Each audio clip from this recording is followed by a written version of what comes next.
In this video, we're going to talk about the approved method for insulating a basement wall using pin and drape for the Utah Weatherization program. Now, the purpose of insulating a basement wall is to increase its thermal resistance, or its R value. And in order to do so in the Utah Weatherization program, we also have to make sure that we are installing the insulation so that it can dry to the inside of the envelope, or basically to the inside of the basement, which means that this outer surface has to be permeable or semi-permeable so that if the insulation got wet back here, it could dry to the inside. Also, the insulation is a 20-year measure, meaning that the quality of the insulation must be reasonable that it's going to last 20 years. So this has to be very durable, well installed, and this outer surface must be a pretty strong surface. So that's kind of the basis of why we use this method. Basically, the best thing we found is to do your 4-foot R19 bats on your basement walls with the pin and drape, the drape assembly attached.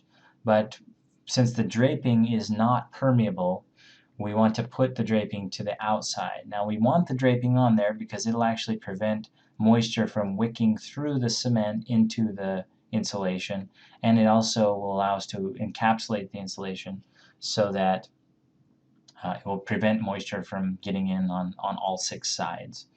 So you want to take that vinyl backing, or the vinyl draping, and put it up against the concrete, and then you'll have your insulation, and then this outer surface you're going to use like a Tyvek home wrap or a Lowe's home wrap, or some durable house wrap of some sort that it has a perm rating of 1 or higher. Both of those have perm ratings of like 15 to 40, so they're very durable products, and they work well for this outer surface. So, but basically, once you've put all that together, and as long as you can overlap those 2 membranes on all sides, then you'll have essentially completely encapsulated the insulation, and if it ever did get wet, it would be able to dry through this front membrane into the envelope. In order to do that, you're going to take those 4-foot bats, you're going to hang them horizontally. Now, one difficult part of this is you're going to need to connect those 2 4-foot bats. If you have a 7-foot wall or an 8-foot wall down a basement, you're going to need to be able to connect them before you install them, because all you really do to connect them is overlap the membranes and then either use some spray adhesive or some tape back there to connect them. But if you don't do that, then this could sag and fail, and you could have a section here in the middle where it could take on moisture as it wicks through the concrete. So make sure you've completed that and fastened that properly together. And then just use the appropriate amount of fasteners, whatever the manufacturer recommends or whatever is reasonable to hold that in place. The Hilti fasteners, insulation fasteners, seem to be the most popular and work quite well. And then you just face it with your home wrap. You probably have to put a few fasteners in before you can do your facing. Then run all of your fasteners through that outer facing. On this end, I just tried to show an example of how basically we've taken some of that vinyl backing and wrapped it forward to encapsulate the insulation on all 6 sides. So we've got front, back, top, and bottom, and then end and end. That makes all 6 sides. So at the top and the bottom, if you can bring those 2 membranes together, if you can spray some spray adhesive on them, that makes for a nice tight durable seal. Or if you need to, just roll them together and pin them down with a furring strip or something. But the goal is just to encapsulate the insulation. So I'll show you some pictures of this in just a moment. One other thing I want to talk about, when you're going to do a pin and drape, you also need to take into consideration how you're going to be insulating your sill or your rim. If your audit says that this measure pays back, you'll want to think about how you're going to do that. If you're going to do it with some 2-part foam, then you may want to install your pin and drape first. That way when you do your spray in, you can bring it down and you can kind of overlap the top of your insulation.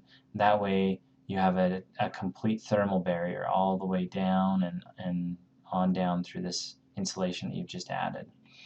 If you're doing this with some rigid, maybe you're going to do some 1-part foam here to do your air sealing. You'd have to do a little 1-part here, here, and here, and then you're going to put some rigid in there.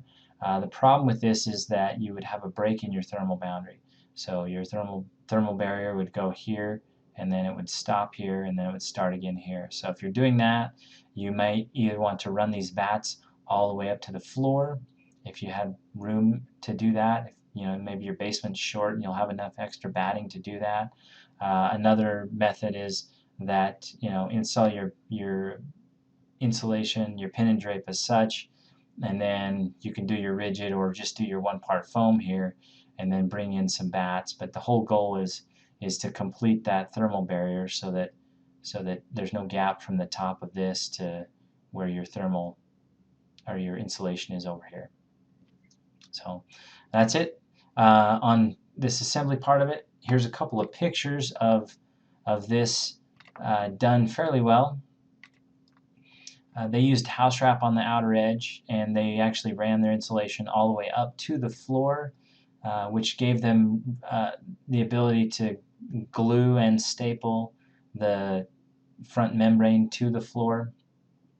The boards on the floor, they would act as air barrier, and they would basically complete the encapsulation so long as this is connected and glued and stapled at all of these edges to complete that barrier. Around the windows, it's just glued with the spray glue and fastened in, which gives you a nice completed finish. And then at the edges also, it's either wrapped around a furring strip or you're going to wrap it back on the vinyl on the backing and put that together. And if you have any seams on the front, the spray glue works really well also. So hopefully that'll give you some idea. I'm sure you guys will find some better practices in the field to complete